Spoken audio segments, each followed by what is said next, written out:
Teslim ol!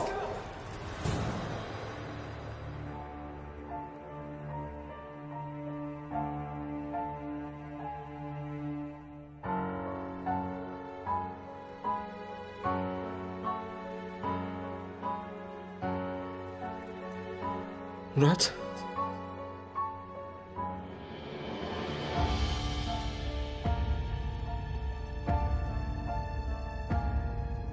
Nasıl ya?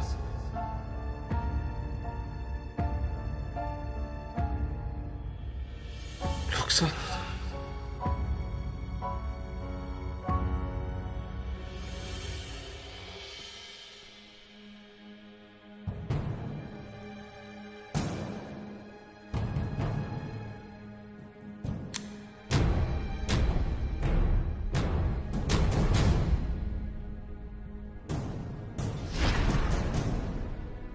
Zilin yerini bilmiyor musun ortak?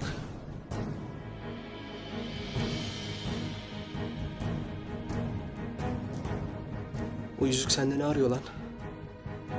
Niye Zeynep Hanım'dan çaldın o yüzüğü? Anlamadım. Ne demek istiyorsun? Neden bahsettiğimi gayet iyi biliyorsun Murat. O yüzüğü Zeynep Hanım'dan çaldın. Her şeyi gördüm. Buraya kaçtın. Seni buraya kadar takip ettim. Kertenkele de o yüzüğün peşindeydi.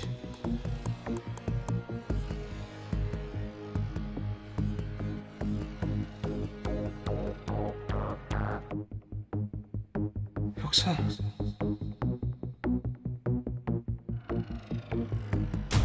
Yoksa sen kertenkele misin?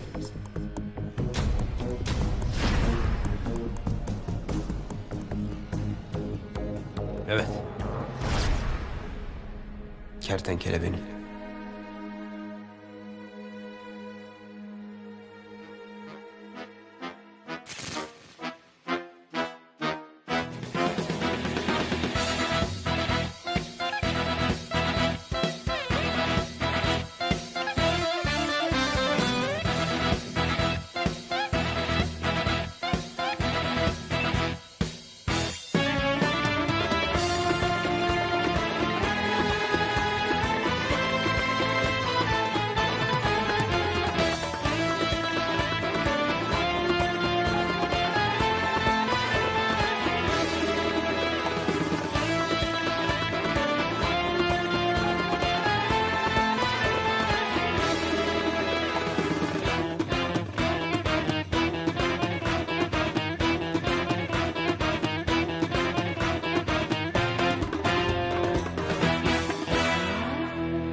Bu olamaz. Bu adam kertenkele olamaz. Demek kertenkele sensin ha. Yüzünü değiştirdin o zaman.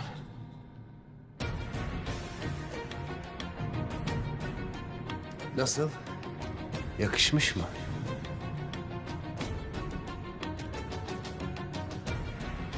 Ulan nasıl kandırdın bizi onca zaman? Sadece yüzünü değiştirerek bunu başaramazsın. Mesleğimiz bu ortak. Kandırmak. Kes lan! Ortak deme bana. Ayıp oluyor ama ortak. O kadar birlikte çalıştık. Eski günlerin hatırına. Kes lan! Yakaladım seni kertenkele. Ayağa kalk lan. Seni mi kıracağız be ortak?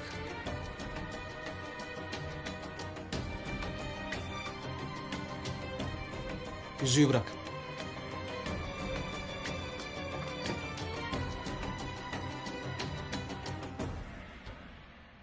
Arkanı dön lan.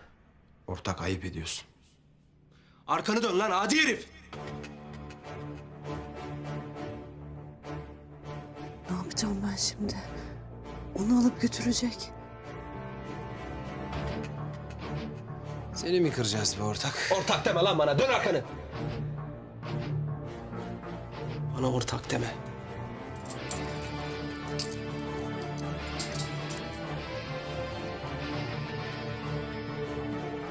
Sakın yanlış bir hareket yapayım deme. Sakın. Hayır, bu olmayacak. Seni alıp götürmesine izin vermeyeceğim. Lan!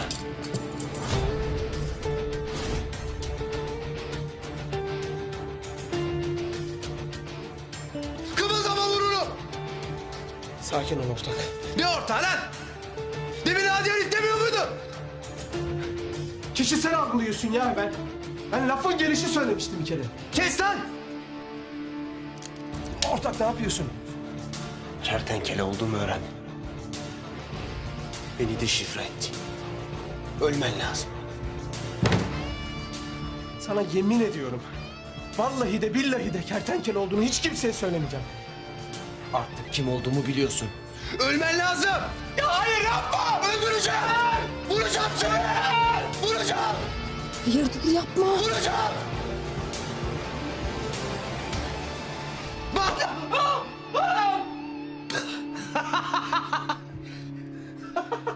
Ne oluyor ya?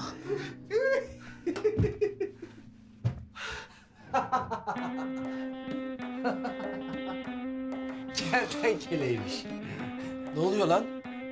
Al lan silahını. Al silahı.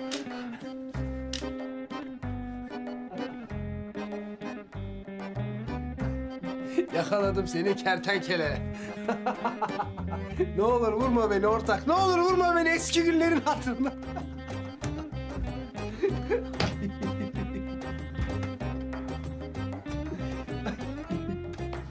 Ulan adi herif. Benle kafa buluyorsun ha. Sen kertenkele falan değilsin değil mi çakal? Ne demek kertenkele değil? Nasıl korktun ama ortak? Gel tansiyonun düştü. Gel otur gel. Korktum tabii öküz. Öldürecektin lan beni. Oğlum harbiden seni kertenkele zannettim. Lan vuruyordun la beni. Adi herif. Oyun oynamış. Kertenkele diyor hala ya. Nasıl? Olmuş değil mi ortak? He? Kes lan alçak herif. Ya bir de gülüyorsun ha. Ya sen beni güldürdün ya Yılmaz. Allah da seni güldürsün he.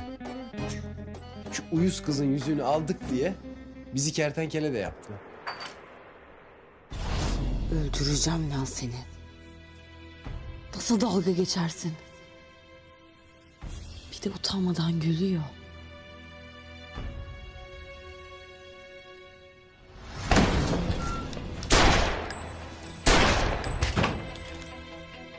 Silahını yere at. Zeynep Hanım. Silahını yere at dedim. Tamam. Geberteceğim seni aşağılık herif. Sen nasıl kertenkeleyim deyip kafa bulursun. Zeynep Hanım. Sakin olun lütfen. Yılmaz Bey siz karışmayın. Tamam. Bu benimle onun arasında. Bunu yapmayacaktın.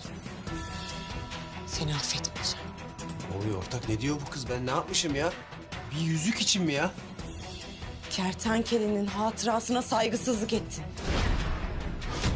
Kertenkele senin için neden bu kadar önemli? Bunu öğrenmeye zamanın olmayacak. Dur yapma dur. Hayır!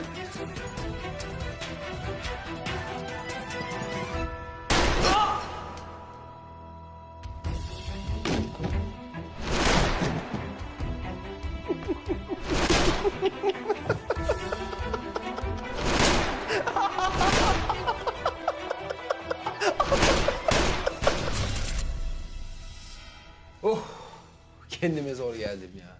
Pis tırsık. Oğlum o zaman sen bu yüzüğü niye kızdan alıyorsun? Ya seni vursaydım? O zaman görürdün makarayı. Cenazende hep beraber gülerdik. Bunu sana anlatamam ortak. Ne demek anlatamam ya? Biz ortak değil miyiz oğlum? Gizli bir görev ortak. Söyleyemem. Gizli bir görev mi? Bak Murat.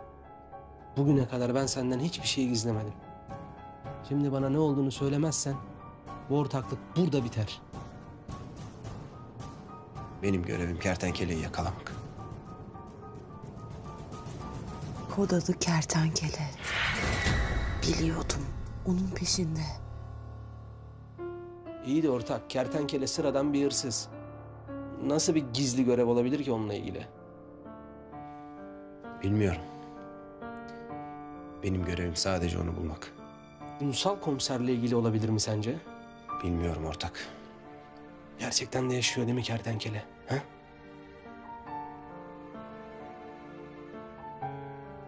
Yaşadığını düşünüyoruz. Biliyordum lan. Oğlum iyi de bana niye söylemiyorsun lan? Ha? Biz ortak değil miyiz? Ben senden neyi sakladım şimdiye kadar? Gizli diyorum oğlum, anlamıyor musun? İşte bu yüzüğü kullanarak ona ulaşmaya çalışıyorum. Bu yüzüğü aldığımı kimseye söyleme. Özellikle de Zeynep'e. Bırakır mıyım ben o yüzüğü sana? O yüzük benim. Tamam. Söylemem. Sen de kusura bakma bu yanlış anlaşılma için. Yok ortak, ne kusuru ya? Eğlendik işte. Eğlendik biraz. Hadi ben kaçtım. Hadi. Geçireyim ben seni. Kelepçeyi de al da.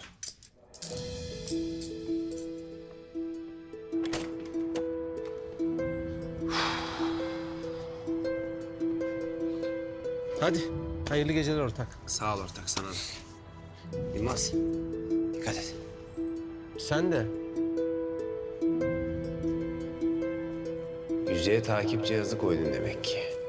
Anlamadığımı mı sandın?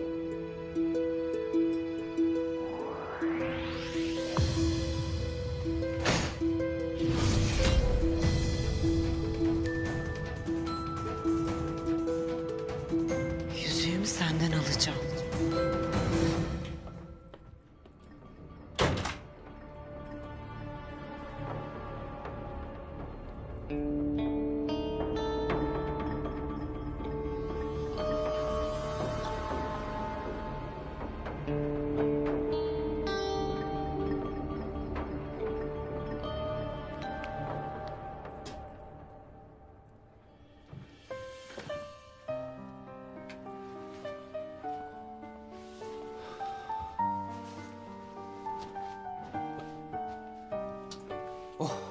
Şükürler olsun.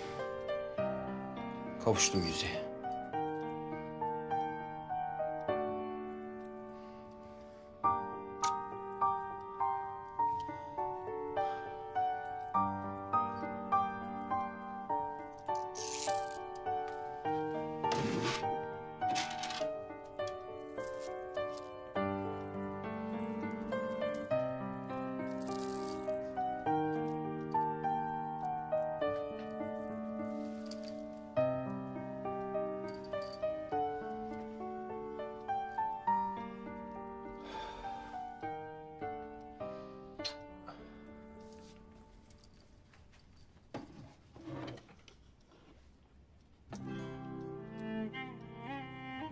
Canımın içi.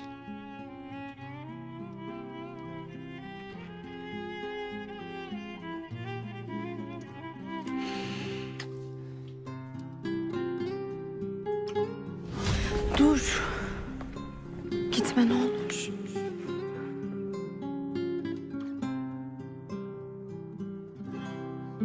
Seni seviyorum.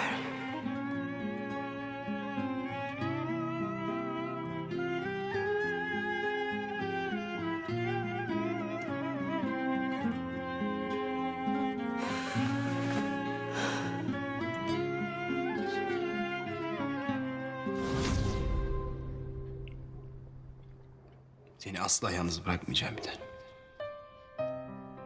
Hep kalbimde olacaksın. Söz veriyorum.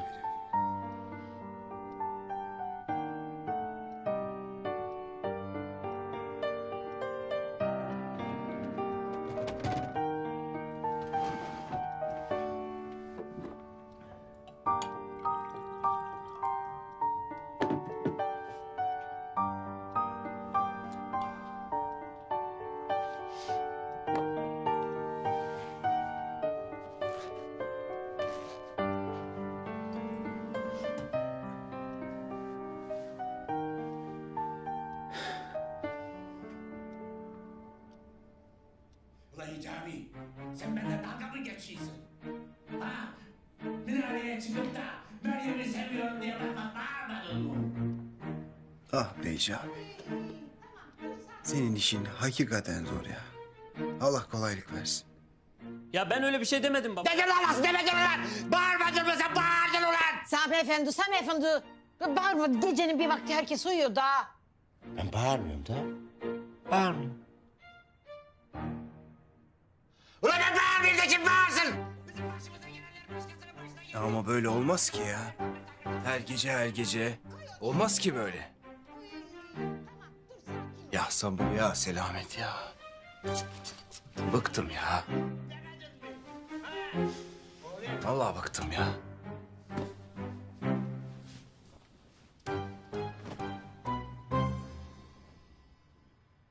Ulan Hicabi. Laf adamın ağzından bir kere çıkar. Sen minareye çıkıp da Meryem'i seviyorum demedin mi? Ha? Bugün sevdim, yarın sevmedim olur mu? Ha? Ben o kızın duygularını sana hamsi ızgara gibi ha böyle oynatmam. Aile karar verdim. Tartışma bitti. Nişan edeceğiz. Sen de deli Meryem'le evereceğiz. Ne nişanlanması baba ya? Ben Gizem'i seviyorum. Kalbim ona yanmış. Başlarım ulan senin kalbinden. Ulan bağırttırma beni, herkes uyuyor da. Beni niye bağırttırıyorsun sen? Sami Efendi tamam. Ulan sen minareye çıkmadın mı? Çıktım.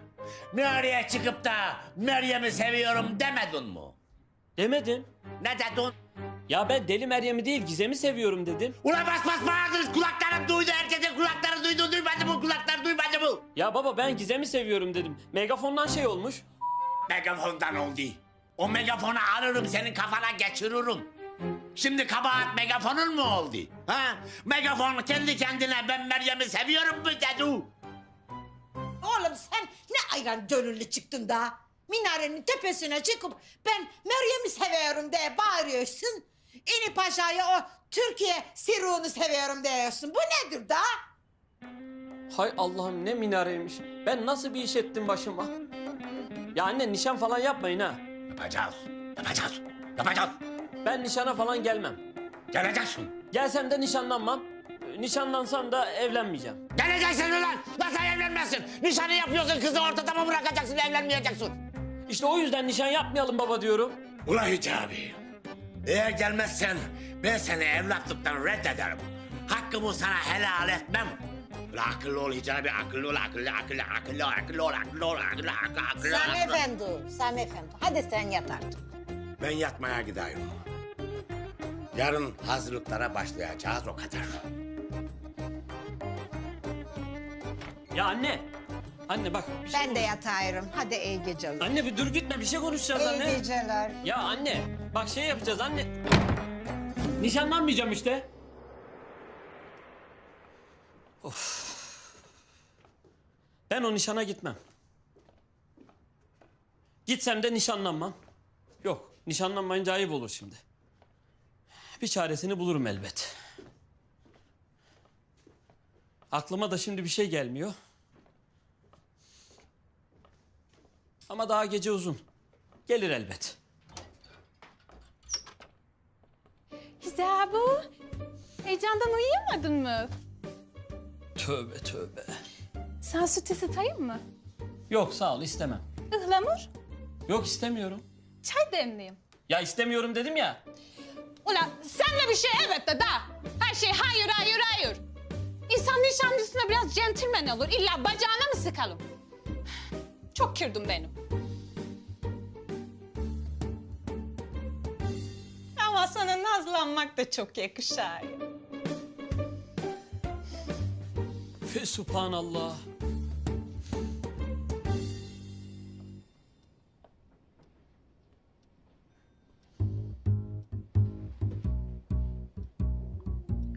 Şeytan diyor şunun ağzını burnunu kır. Ama yüzüğü almam lazım.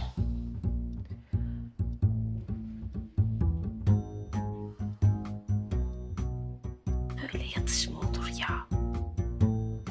Bir de komiser olacaksın.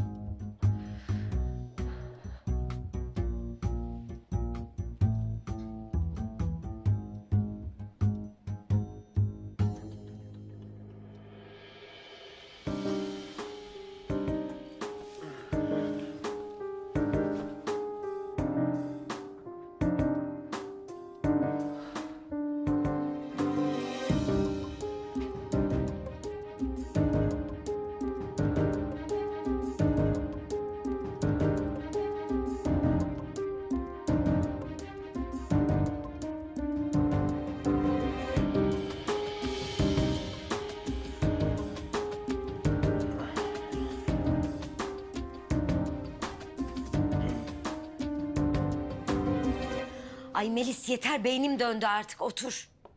Ben dayanamayacağım. Bir daha arıyorum. Ara tabii.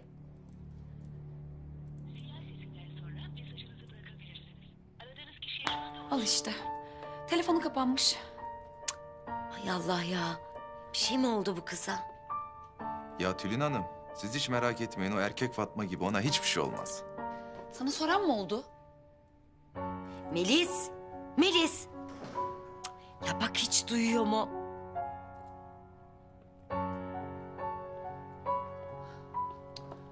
Ne oldu? Bir şey mi oldu? Ya Zeynep'e ulaşamıyoruz.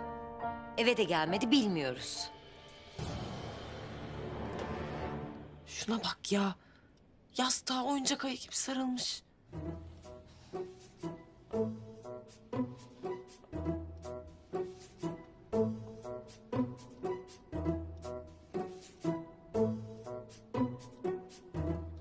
Ay senin zincir gibi.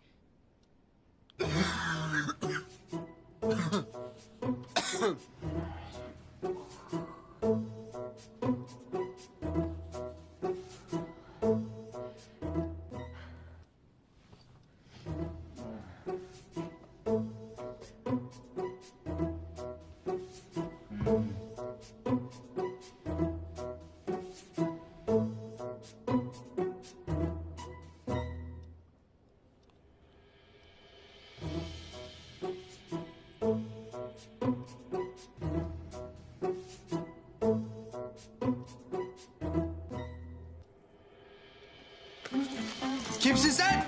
Kim o? Kimsin kızım sen?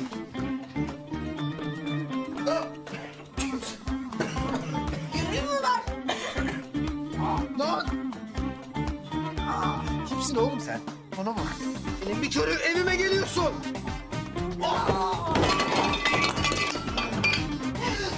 Ay destur.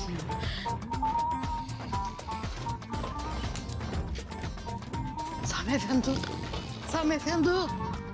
Sami Efendi. Ay! Gol mü? Yok, gol değil. Aşağıdan sesler geliyor da. Murat komiserin evine hırsız mı girdi nedir? Asiye, akıllı ol. Komiserin evine, polisin evine hırsız girer mi hiç? Kafayı çalıştır. Ulan bu ne? Nedir? Ben sana sorayım. Ben de sana sorayım. Nedir? Kimsin sen? Kendim kardeşim. Dayan Murat. Gitti, nedir? Nerede dur? Zeynep, senin burada ne işin var? Konuşsana kızım. Hırsız nerede dur? Sami Efendi sen hırsızı görmüyor musun? Daha burada dur. Murat komiserin gönlünü çalmıştır. Aynı benim de hicabının gönlünü çaldığım gibi. Ne çalacağım ben bunun kalbini ya? Ne diyorsun be? Ben de çok meraklıydım sana kalbimi vermeye. Ha bu kız Zeynep değil midir? Ater. Gecenin bu saatinde burada ne arıyordur?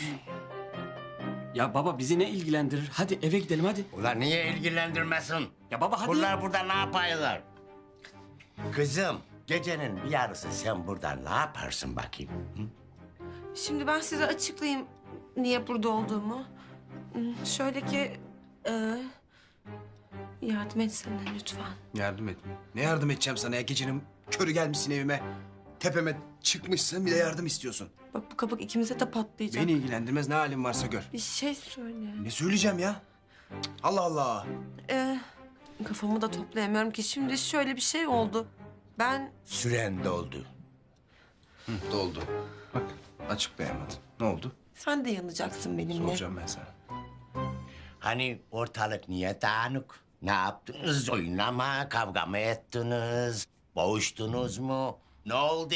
Ha? İzah edemedin. Oynama. Oynama. Sami Efendi uzaya girme. Utandırma çocukları da. Ne girmeyeceğim? Kız oğlanın en özeline girmiş, baş köşede duruyor. Ben niye girmeyeceğim? Komiserim, Yani sana hiç yakıştıramadım. Senin bu kızla evlenme şart oldu. Bu işi ancak evlilik baklar. Böyle iyiyim ben. Düşünmüyorum ben evlilik falan. Düşünmüyorum Sami Bey. Ben çok istiyordum çünkü. Senin isteyip istememenle alakası yok. Bunu istemiyorum Sami Bey. Yok düşünmüyorum ben Sami Bey. Düşünmüyorum, evlenmeyi falan düşünmüyorum. Hiçbir şey düşünmüyorum. İyiyim ben böyle. Ya düşüneyim. Hayır istemiyorum ya. Düşünün dedim. Gece kötü düştüğümüz hallere bak. Senin yüzünden hep. Hep senin yüzünden. Ben sana bana yardım et dedim, sustun orada. Bak kabak ikimizin de başına patladı. Ya ne yardım edeceğim sana Zeynep? Görmüyor musun halimizi? Görmüyor musun? Bütün komşular bizi yatağın üstünde yakaladı işte. Bu kadar açıklaması yok. Susmuş. Şimdi Azmi'ye de telefon açayım. Hemen gelsin. Ya aman lütfen aramayın. Burada kapatalım bu konuyu. Çok uzadı bakın. Onu baştan düşünecektim. Ben Azmi'ye telefon açacağım. Yok Azmi Bey'le falan uğraşacak halde değilim ben şu anda. Aramayın Azmi Bey falan Sami Bey. Azmi'ye telefon açacağım. Gelsin buraya sıcağı sıcağına her şeyi temizleyelim. Baba hadi ne araması? Hadi baba hadi. Hadi. Alo Azmi. Hadi kızlar, Ne yapayım? hadi.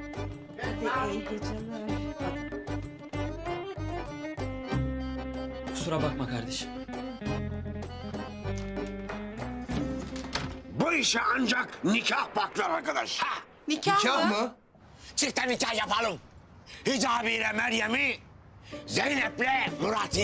Ya iyi düşünmüşsün Sami Efendi. Yalnız ben bizimkilerin nişanını biraz gizli tutacağım. Niye daha? Ya karışma ya. Ben hallederim. Tamam. Hallet. Deli mi ne ya? Ya Zeynep Hanım, Murat'ın odasında ne işiniz var? Hadi odasını geçtim ya. Yatak odasında ne işiniz var? Ya Yılmaz Bey göründüğü gibi değil. Ya daha ne göründüğü gibi değil. Daha ne göreceğiz? Anlamıyorsunuz. Neyi anlamıyorum Zeynep Hanım? Bu uyuz komiser benim yüzüğümü çaldı. Bunu nereden biliyorsunuz? Ya gözü hep benim kuzenimin yüzüğünün üstündeydi. Ben onun benden çaldığını geri almak istedim. Ya onun aldığını nereden biliyorsunuz? Yüzük onda Yılmaz Bey. Lütfen gidip ondan yüzüğümü geri alın. Ya biz bu kıza bayağı etkilemişiz ha. Çoktan gönlünü kaptırmış bana. Tabii kıza yüz vermeyince de gurur yaptı. Gelip boğmaya çalıştı manyak. Bırak. Bu işi ancak bir izdivaç temizler. Hemen hazırlıklar başlasın. Zeynep kızım, nereye gidiyoruz? Hadi. Hadi bakayım. Hadi. Düş. Gel lan sen de düş önüme. Hadi. Hadi kız, hadi. Hadi uğraşamam seninle, hadi. Uşağım, hayırlı uğurlu olsun. Allah bir yastıkta kocasın. Şimdi Azmi Hoca var ya, her şeyi halledecek, hiç sen kafaya takma. Aman Allah göstermesin Sami amca. Yok. Hayırlı geceler, hayırlı geceler Hicabi. Duydun değil mi? Çifte nişan yapacaklarmış. Duydum. Ben nişanlanmam ha. Ben zaten nişanlanmam. Benim kalbim yanmış bir kere. Aman. Nişanlanma yok. Tamam. Sen şimdi içeri geç, bağla onları. Tamam ben konuşayım. Sen de Ayaz'da kalma. Hadi hayırlı geceler. Geçeceğim. Hadi hayırlı geceler. Ya bu dünyada bir tek sen kalsan ben gene seni almayacağım bilesin.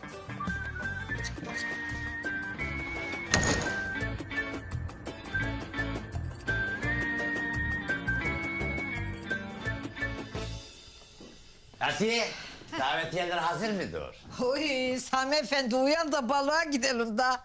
Ben yarısını dağıttım bile. Oy. Bak ne güzel oldu.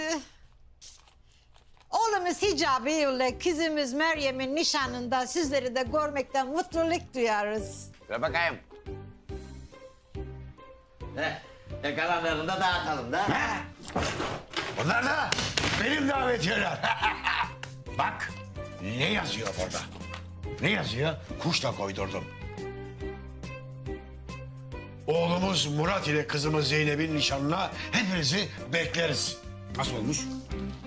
Ula Azmi, kuş kondurmuşsun ama senin önceden onları ikna etmen gerekmiyor muydu? Ha? Bak bizim oğlan çıktı minareye, ilanı aşk etti. Acaba komiser Zeynep kızımızı seviyor mi? Ya onlar birbirlerini deli gibi seviyorlar. Deli gibi ama naz ediyorlar. Bunlara sürpriz yapacağım. Sonra açıklayacağım. Davetiyeleri de gizli dağıtacağım. İyi o zaman hadi iş başına. Hadi bakalım. Hadi bakalım. Hadi bismillah. Bunları da bitirelim. Selamünaleyküm Cevher abi. Aleykümselam Hicabi. Aleykümselam. Ula bu yaptığın sana yakıştı mı? Ne oldu Cevher abi? Erol, bir de ne oldu diye sorayım. Hicabi çok değişti Cefer abi. Artık tanıyamıyorum. Ben de çok şaşkınım. Ya Erol abi, Cevher abi ne oldu? Ne yaptım ben? Bu nedir bu? Ne bu? Davetiye. Gelin Meryem de nişanlanıymışsın ha? Ah anne, ah baba. Ya gerçekten de nişan yapıyorlar ya. Haberin yokmuş gibi yeme bizi de. Ya nişandan haberim yok. Ben Gizem'i seviyorum biliyorsunuz. Ben Gizem'le nişanlanacağım. Erol, bu uşağa bir şeyler oldu ha. Yok bir Gizem'i seviyorum, bir deli Meryem'i seviyorum. Bir öyle, bir böyle. İki kızı idare etmek hiç sana yakışıyor mu Hicabi? He? Haşa, tövbe tövbe. O nasıl söz Erol abi? Ya var ya, koskoca Türkiye güzelini harcadın ya. Kız senin yüzünden hayata küstü. Üzüntüsünden yataklara düşmüştür kızcağız. Cevher abi. Daha bir şey deme. Tamam.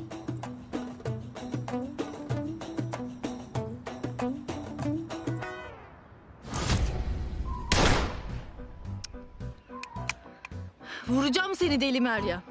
Bekle sen, vuracağım seni.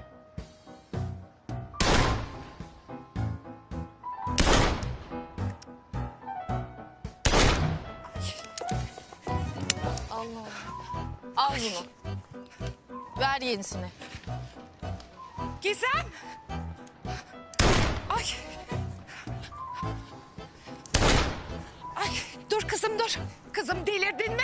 Vuracağım o kızı anneş, vuracağım. Yapma Allah aşkına indir şunu. Kim verdi bu silahı Gizem'e? Baba Kadir'in haberi var Aydan. Kadir! Ay niye kızın eline silah veriyorsun? Bir şey olmaz karıcığım. Bırak kızımız biraz kafasını dağıtsın. Hicabi bana bunu nasıl yaparsın ha, nasıl? Allah Allah. Ay yapma kızım vallahi vuracaksın kendini. Bozuk mu baba? Sen dikkatli ol kızım. Ya hedefi falan vuramıyor ki, bozuk mu? Allah Allah. Ama vuramıyorum ki, başkası var baba. Ay Kadir. Kaçın, kaçın, Kızım ne yaptın? Ay kaç. Anne. Hepimizi öldürecek. Baba ya nereye gidiyorsunuz? Ulan bu sakar kıza kim verdi bu silahı be? Sen dedin patron. Kadir! Kızım, o silahı hemen yere koy. Ya hepimizi öldüreceksin be. Kadir! Bak müezzin yüzünden ne hale geldi kızımız görmüyor musun? Hayır anne. Hicabim suçsuz, tamam mı? Masum o. O deli Meryem denen yer elması var ya. O kadın hicabimi elimden almaya çalışıyor.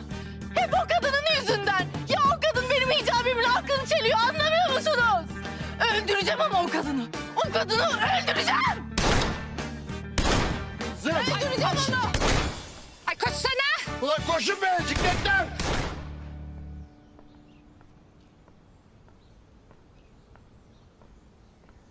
Belükenem. Meryem.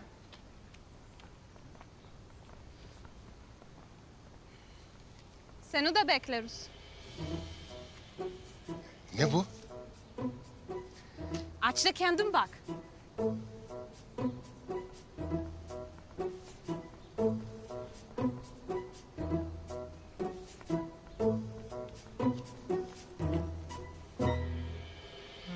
Oğlumuz Hicabi ile kızımız Deli Meryem'in nişanında sizleri de görmekten mutluluk duyarız.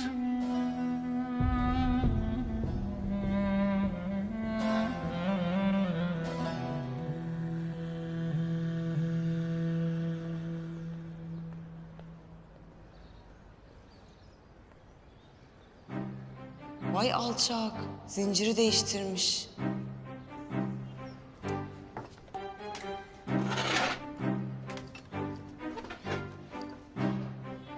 Ay inanmıyorum ya. Ya Zeynep'in Murat konserinin evinde ne işi varmış ki? Ben de sordum ama anlatmak istemedi. Ben size demiştim. Bu kızın gönlü komiserde diye. Ama abartmış. Hadi kızlar hadi. Hadi bakın işinize. Hadi.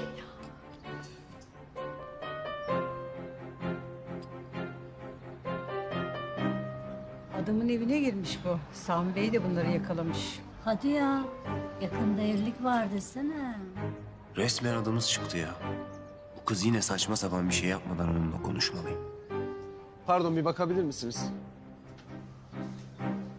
Lütfen gelir misin?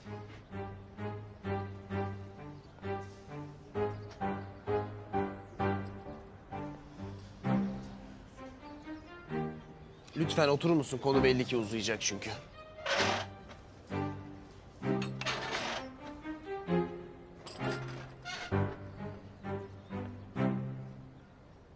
Kıza yüz vermedik diye hata yapıyor. En iyisi nazik bir şekilde durumu anlatayım. Hanımefendi, biliyorsunuz ki dün gece oldukça nahoş bir olay yaşandı. İzinsiz odama girdiniz ve beni boğmaya çalıştınız. Bakın, burada da izi var. Sizi de hoşgörüyle karşılıyorum. Tabii ki cazibeme dayanamadınız. Ve karşılık bulamayınca da beni boğmaya çalıştınız. Bu ilk kez başıma gelmiyor. Kadınlar bana genelde hasta olurlar. Karşılık bulamayınca da çılgına dönerler. Kala. Bakın sizi kırmak istemem. Fakat benim size karşı en ufak bir ilgim yok. Yanlış anlamayın, çok güzel bir kızsınız. Fakat tipim değilsiniz tatlım. Size ümit verdiysem ki hatırlamıyorum kusura bakmayın. Duygularına karşılık vermem mümkün değil. Keşke odama girmeseydiniz de daha önceden benimle konuşabilseydiniz. Odana senin için mi girdim aptal herif? Yüzüğümü almak için girdim. Pis hırsız. Şimdi gördüğünüz gibi bütün mahallenin diline düştük.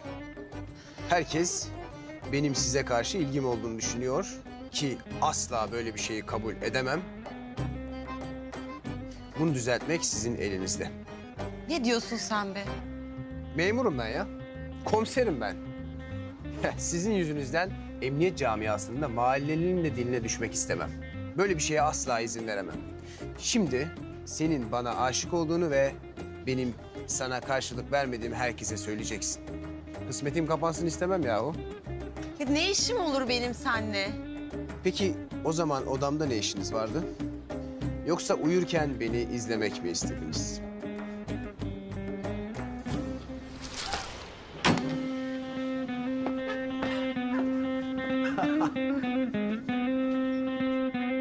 Yüzüğümü senden alacağım. Kaldıramadı. Gerçekleri kaldıramadı.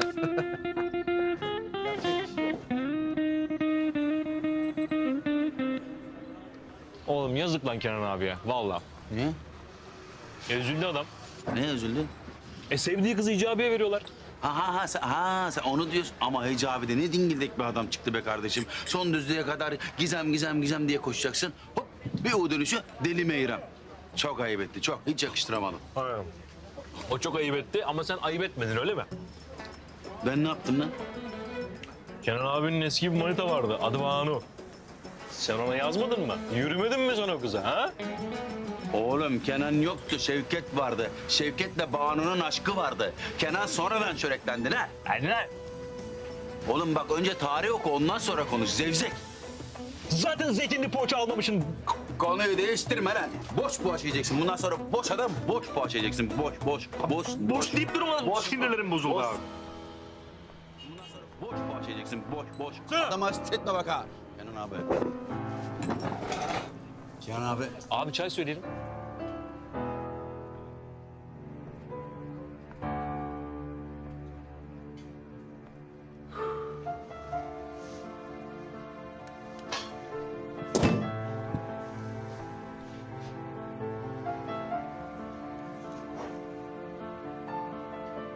Beni sevmeyeceksen yaşamanın ne anlamı var be deli Meryem?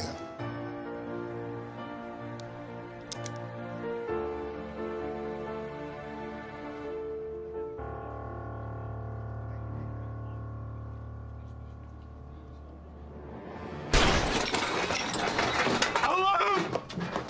Kenan abi! Allah'ım ben akmış beyne bakamam. Ya Kenan abi bir kız için değer miydi abi ya? Akmış mı pekmezi? Bilmiyorum ki ne akmış. Kenan abi. Sen ölmedin mi ya? Ne ölmesi lan? Ne ölmesi oğlum? Deli Meryem aşkımı ilan etmeden ölüm bana haram. Kenan abi, o zaman Deli Meryem seni vurur. Bence de abi kesin vurur. Öleceksem ölümüm Deli Meryem'in elinden olsun. Cenaze işlerini ara. Alo, cenaze işleri mi? Teşekkürler. Hayırlı uğurlu olsun. Mutlaka geleceğiz. Sağ olun, bekleriz. Meryem merhaba. Ne oldu Deli Kenan? Fazladan davetiye mi istersin? Yok, ben seni... Konuşsana la. Seni... Ne oldu? Bir sıkıntın mı vardır? Meryem, ben seni... Ha, konuşsana. Meryem, ben seni...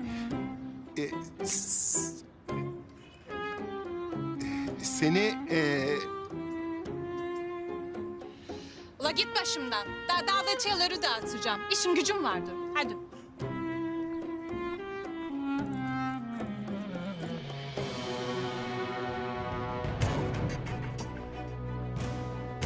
Bittin kızım sen. Hicabimi sana yar etmeyeceğim.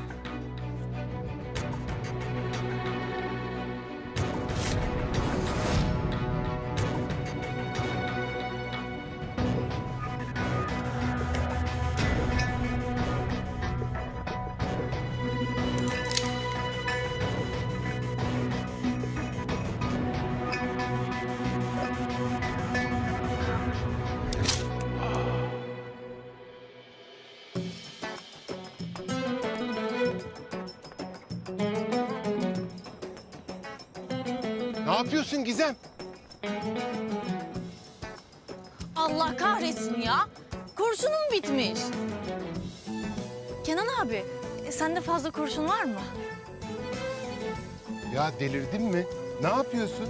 Kenan abi, o kadını öldürmem lazım. Hicabimi elimden aldı ya. Dur saçmalama ya. Ya bıraksana Kenan abi, o kadını öldüreceğim diyorum ya. Olmaz öyle şey. Bırak şunu be. Kolyeyi almam lazım.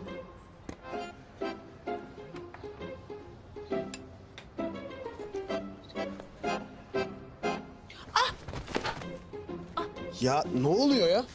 Pardon, ayağım kaydı benim. Ama yeter artık. Siz laftan anlamıyor musunuz? Bu yaptığınız resmen taciz.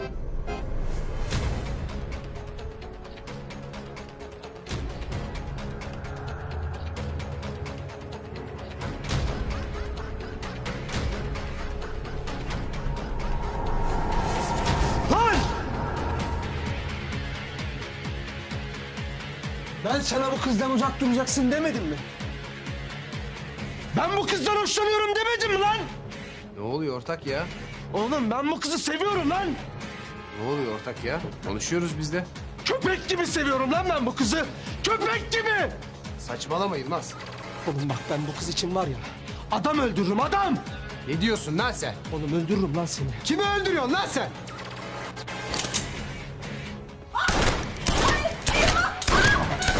Hayır! Ne yaptın sen? Hayır!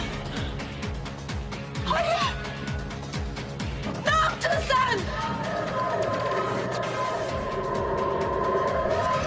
Yılmaz Bey. Yılmaz Bey. Zeynep Hanım. Hoş geldiniz. Hoş bulduk. Ben bir içeri geçeyim. Ha bir zahmet git. Ortak hoş geldi. Gel bir çay ısmarlayayım sana. Otur. Otur otur. Ne oluyor oğlum sana? Bence bu iki adamın da sende gönlü var. Acaba sen hangisinden hoşlanıyorsun? İkisiyle de ilgilenmiyorum. Bence Murat komiserden hoşlanıyorsun. Yoksa niye evine gidesin ki? Oğlum bak seni uyarıyorum bu kızdan uzak dur. Ne diyorsun ortak sen? Ben sana demedim mi ben bu kızdan hoşlanıyorum diye. Ne zaman sırtımı dönsem kızın yanındasın ya. Ya kız bana yazıyorsa ben ne yapayım? Sürekli dibimde kız. Ne yapayım? Bak seni uyarıyorum Murat. Beni üzme. Ya ortak ben seni niye üzeyim? Zeynep'i de üzme. Kıza yüzüğü geri ver. Kuzeninin yüzüğü çalındı diye çok üzülüyor. Ya bak o olmaz işte. Kertenkeleyi yakalamam için yüzüğe ihtiyacım var. Veremem kusura bakma. Vallahi sen kertenkelenin mi peşindesin, başka bir şeyin mi peşindesin? Yakında anlayacağız Murat komiser. Yakında anlayacağız.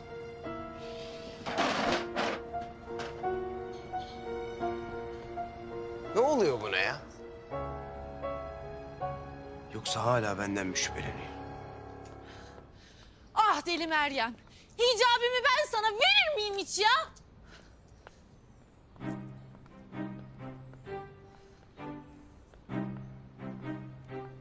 Kızım sen bu mahallede ne işin vardır? Yoksa beşik kertmemin peşinde misin? Vururum seni. Hicabı beni sever. Anla artık. Yarın nişanımız vardır. Ne nişanı be? Yer elması. Sen de gelebilirsin. Bu mutlu günümüze seni de davet ederim. Ah, çekinme. Bu ne be?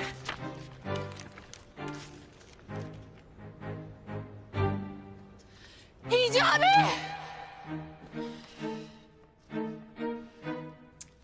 Abi. Ya Büşra, ya ben ne yapacağım? Gizem nişanı öğrenirse beni terk eder. Benim acil bir şey yapmam lazım. Ya azıcık yardımcı olsana abine. Ya abi ben ne diyeyim? Hem ne terk etmiş? Sen zaten Deli Meryem'le nişanlanmıyor musun? Asla. Ne nişanı ya? O annem babam da öyle heveslenmesin. Ben nişanlanmayacağım, o nişana da gitmem. Ya ben Gizem'i seviyorum. Gözüm ondan başkasını görmüyor. Tamam. Sesi bile kulaklarımda. Nur yüzlü. Bence sesi kulaklarında değil. Bence dışarıdan bağırıyor. Gizem gelmiş. Gizem. Hicabi! Gizem. Hicabi! Bir daha benim yüzümü görmek istemediğini sanıyordu. Hicabi! Bana döneceğini biliyordum nur yüzlü. Kes sesini be! İn aşağı çabuk! Bunun hesabını vereceksin bana! İn! Tamam Gizem hemen geliyorum tamam.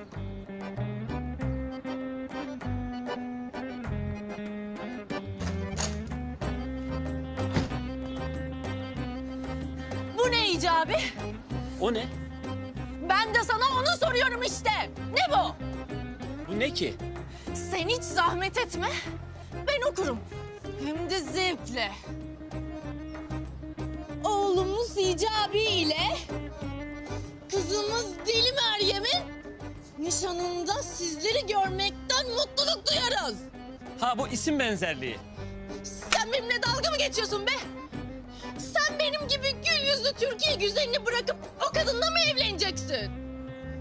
Ya deli deli konuşma. Ben sadece seninle evleneceğim. Gözüm senden başkasını görmüyor ki. Üzme kendini.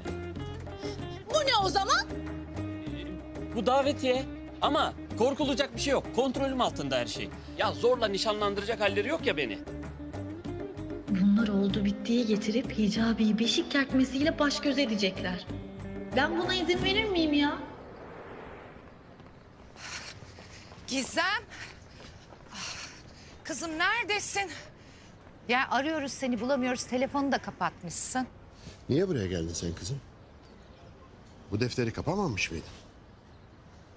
O defter hiç kapanmadı ki babiş. Sana da Deli Meryem'le mutluluklar çocuğum.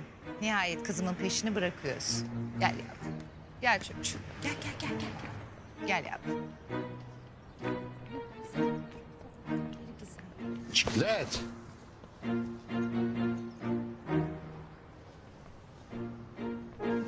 Ne? Sakın çaktırmayın. Zeynep kızımızla Murat komiserin nişanını ayarladım. Hicabi ile Meryem'in nişanında onları da aradan bonus olarak çıkartacağım. Nasıl?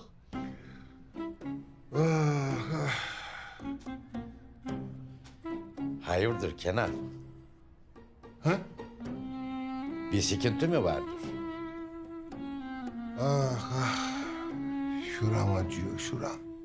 Aşk acısı çekiyorum ya. Oy, ulan kime aşık oldun sen? Neyse beyler sakın belli etmeyin ha sakın. Onlara sürpriz yapacağım. Murat'la Zeynep kızıma büyük bir sürpriz yapacağım. Mahallemizin kızlarına yan gözle bakmayacaksınız. Bakanın da iki gözünü birden oyacaksınız. Tamam usta. Usta bir soru sorabilir miyim? Sor bakayım Tosun'um. Usta mahallemizin kızlarına yan gözle bakanın kaç tane kaburgasını kırabilir? Hepsini birden.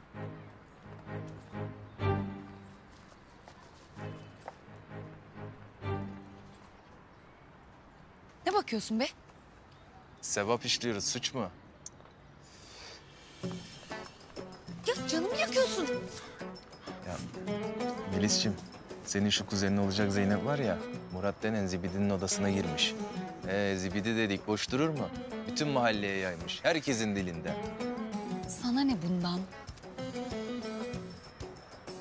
Bak şimdi Melis'ciğim, hani kazayla sen benim odama bir girsen. Hani diyorum kazayla şöyle bir öpücük kondursan yanağıma. Ben var ya onu hayatım boyunca içimde tutarım. Bir sen bir ben biliriz. İşte böyle delikanlı adamım. Hadi oradan be. Sen hayal kurmaya devam et. Ama hocam bizim mahallenin kızına baktınız. O bizim mahallenin kızı değil lan. Ama usta. Sus ve yürü Tosun'um.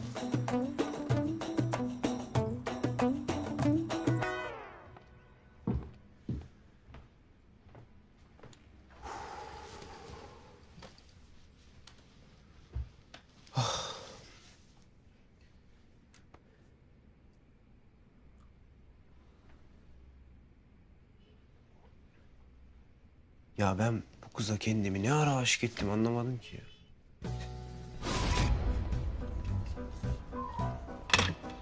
Al. Kafama atsaydın. Yakında onu da yapacağım.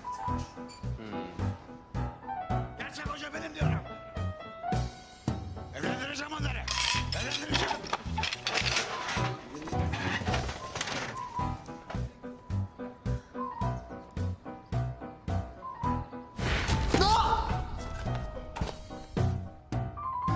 Ne yaptın sen? Hak ettin ama. 50 kere söyledim saçımı bırak diye.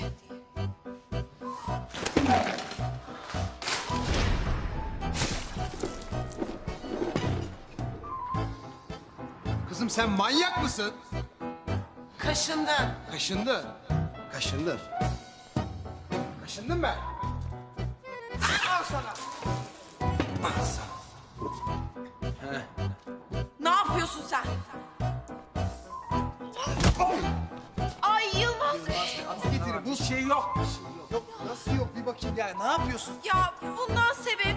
Yılmaz bir dur bakayım. Tamam tamam. Ya bir şey yok. Adamın gözünü şişirdin ya. Şu halimize bak ya. Al sana çiçek. Belli ki hayatında sana kimse çiçek falan almamış. Ah hepsi senin. Belli ki sen hayatına kimseye çiçek vermemişsin.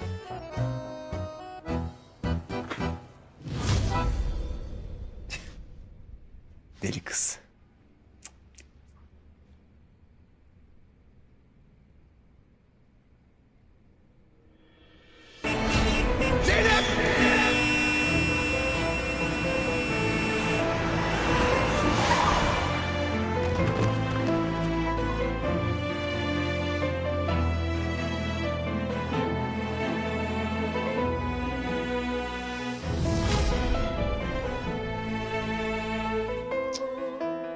Hay Allah'ım ya Rabbim ya.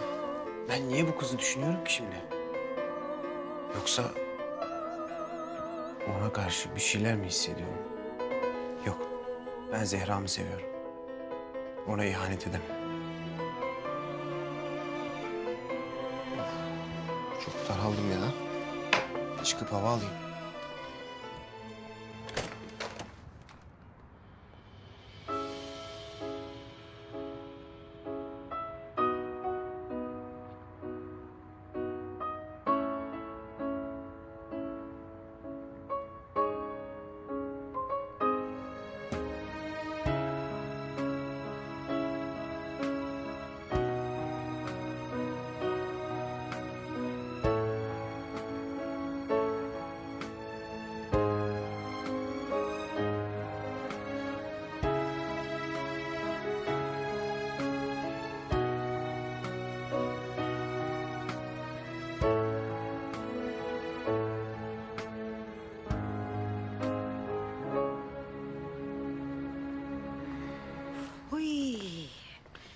Yorulduk ama değdi.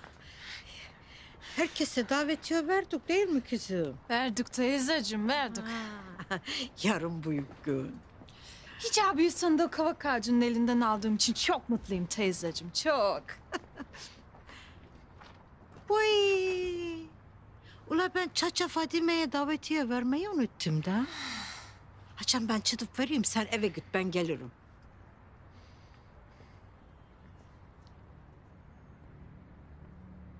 Anladınız değil mi? Şimdi bu kızı kaçıracaksınız. Bayıltacaksınız. Sonra da Trabzon'a iadesiz paketleyeceksiniz. Anlaşıldı Gizem Hanım.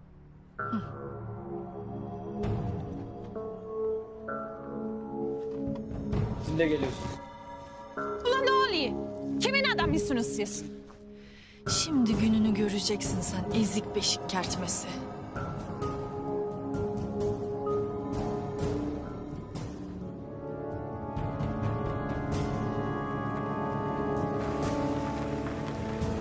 Ulan Meryem'i kaçırıyorlar. Üzerimden çek silahını.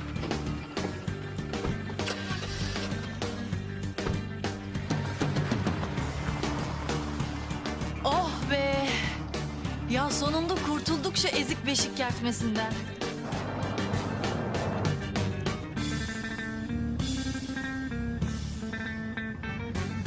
Ben hep sevdiğim kadını kaçırırsınız ha.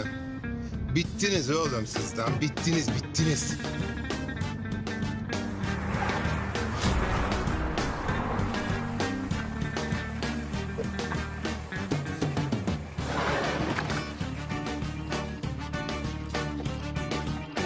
Yürü.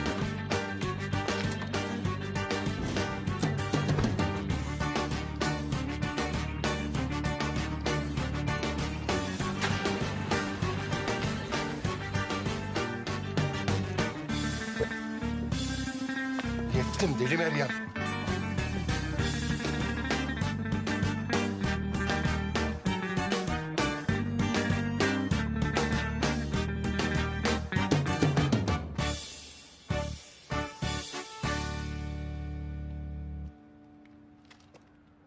Meryem? La siz kimi kaçırdığınızı sanıyorsunuz? Bana Deli Meryem derler. Beni kimse kaçıramaz. Ben kaçırırım, ben. Konuşun ulan, kim yolladı sizi?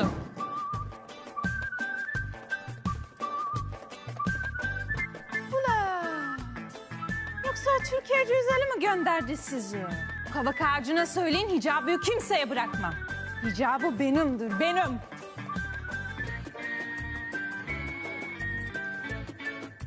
La Deli Kenan.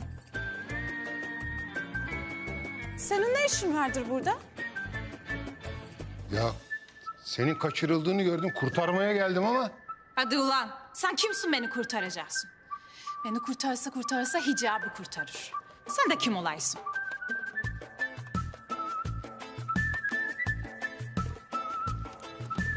Neyse, madem geldin temizle bunları. Sahiplerine gönderirsin. Ben uğraşamam. Gidiyorum. Hadi.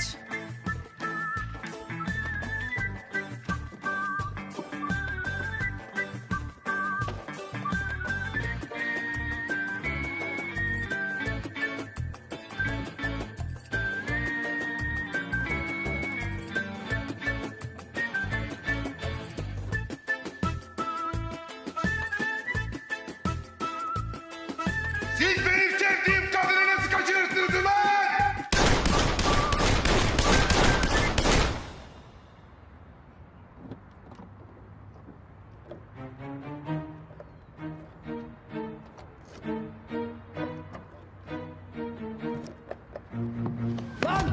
Murat komiser. Ulan tilki. Ulan tilki ben de seni arıyordum. Komiserim beni içeri atmayın ne olur biliyorsunuz yeni çıktım içeriden. Dediklerimi yaparsan düşünebiliriz. Bence Zehra Şanlı'nın mezarına giden ve Zeynep'in odasına giren adam kertenkele.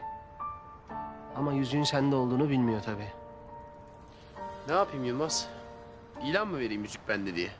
İsteyen gelir alır. Adres belli. Buraya gelecek yani.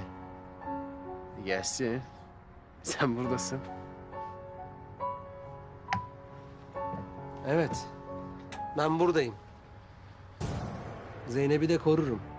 Bir daha o çakalın Zeynep'i korkutmasına da izin vermeyeceğim.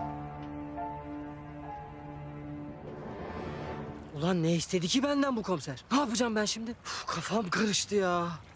Aşkım tam dediğim gibi. Yarın ilk işimiz oraya gitmek olacak. Tamam.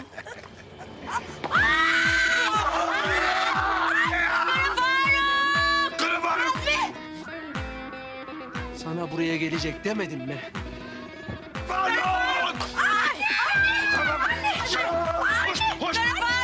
Ne oluyor Kara Faruk? Kurtulamadık ondan, kurtulamadık. Nedir arkadaş bu ya? Bu salat olma bu sahtekar ruhu. Bu mani kadın ayrılmıyor be türlü. Ulan kertenkele bu sefer elimden kaçamazsın. O kafanın hesabını soracağım sana. Nereye gitti? Şu tarafa yakalayın. Yakalayın ne olur artık yeter ya. Korkmayın. Ben buradayım. Ay, ay. Seni yakalamalarına asla izin vermeyeceğim. Ne işimiz var oğlum gece gece burada ha? Ya Kara Faruk karşımıza çıkarsa? Ne yapıyoruz gece gece ya Kara Faruk? Ulan bizim aşklarımız burada. Nur Hayat'la Melahat burada yaşıyor biliyorsun değil mi? Alo. Görmeye geldik onları. Sen görmedin mi kızları kafede sabah? Ha? Görmedin mi? O sabahtı. O sabah da Orti. Bir de gece görelim bakalım nasıl kızlarımız. Gece de güzel mi? Bir öperiz, bir severiz, bir koklarız. Aha Kara Faruk. Lan Kara Faruk! Ana! Bu manyak niye peşimden koşuyor benim? Kardeşim işte Kara Faruk orada. Lan o yandaki Şevket değil mi? Suç ortağı arkadaşı da yanında. Allah Şevket. Bir kere de karşıma çıkma be. Ha kardeşim, kardeşim merak etme. Polisin seni yakalamasına izin vermeyeceğim tamam mı? Ya sen kimsin be? Bırak peşimi. Ulan sadece 2 sene görüşmedik. Hani bak sen kimsin? Kardeşim ben Şevket. Ya Şevket kim ya? Gitsene başımdan bir adam. Ulan yakışıyor mu koskoca kertenkeleye lan? Ha? Yakışıyor mu? Sen gene kim ya? Ben tilkiyim tilki. Tilki mi? Yeni isim mi oldu? Vay ulan kertenkele neyi vardı? Markaydı. Ne tilkisi saçmalama. Lan oğlum bıraksana peşimi. Ulan kardeşim bak. Lan geri zekalı Şevket. Adamı yakalatıp planı mahvedeceksin. Kardeşim. Kardeşim. Ya bırak bela mısın bırak. Kardeşim. Ya oğlum bırak. Kardeşim. Ya bela mısın sen bırak beni. Gel. Takip et beni. Gel. Kardeşim sen buradan kırma. Ben onları oyalarım.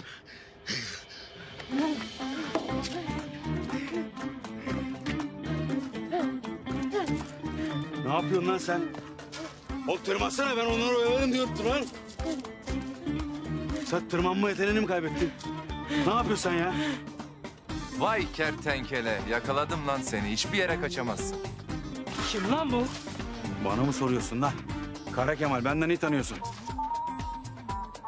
Şu attığın kafanın intikamını alalım. Skoru eşitleyelim seninle bir. Kardeşim sen bana mı güveniyorsun? Kaç! Lan!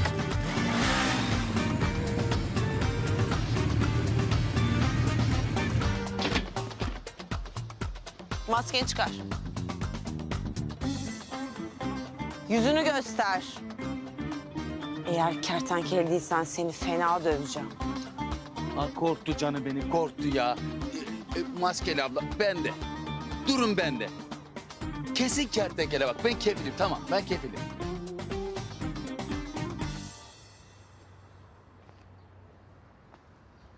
Seviyorum ulan seni deli Meryem. Seviyorum be. Ha? Seviyorum. Hicabiye yar etmeyeceğim seni ya.